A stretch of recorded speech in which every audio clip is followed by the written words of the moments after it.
बिस्मिल्लाहिर्रहमानिर्रहीम। अज़ीम नामा से अज़ीमुर्रहमान सदीकी अर्ज़ कर रहा हूँ। ये देखें जी मुस्लिम टाउन कब्रिस्तान, और ये इसकी दीवार, और ये देखें दीवार है, इसमें ग्रिल लगी। लेकिन अगर आप आगे देखेंगे तो ये दीवार जो है जी, ये देखें जी, ये दीवार जो है ये गायब हो गई। अब ये दीवार कहाँ गायब हो गई है, तो ये देखें जी, ये दीवार तोड़ के अब कब्रें बनाई गई। ये देखें, ये दीवार तोड़ी है, ये देखें निशान भी है, दीवार तोड़ दी गई है।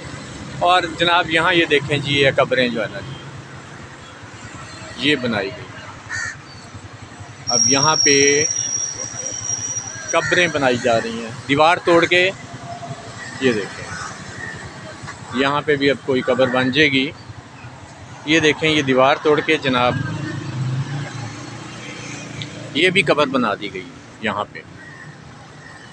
अब दीवारें तोड़ के उसकी जगह जो है ना जी, ये कब्रें बनाई जा रही हैं।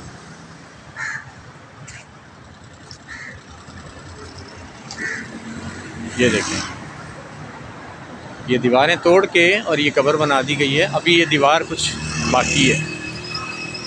अब उसकी वजह क्या है जी, उसकी वजह क्या है? उसकी वजह ये है कि कब्रिस्तानों की कमी हो गई है।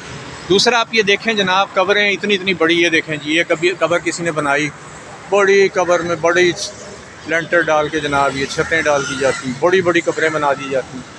इस तरह दूसरों का हक मारा जाता है। अब कब्रिस्तानों में जगह नहीं रही, सो दीवारें तोड़ के और किस तरह करके जो है ना जी, ये कब्रें बनाई जा रही। तो इस सिलसिले में कोई लॉ बनाना चाहिए, कब्रें सादा बनाएं और थोड़ी जगह पे बनानी चाहिए। लेकिन जनाब ये देखने में आपके सामने है, ये सूरत हाल है, इस पर हुकूमत को जायज़ा लेना चाहिए।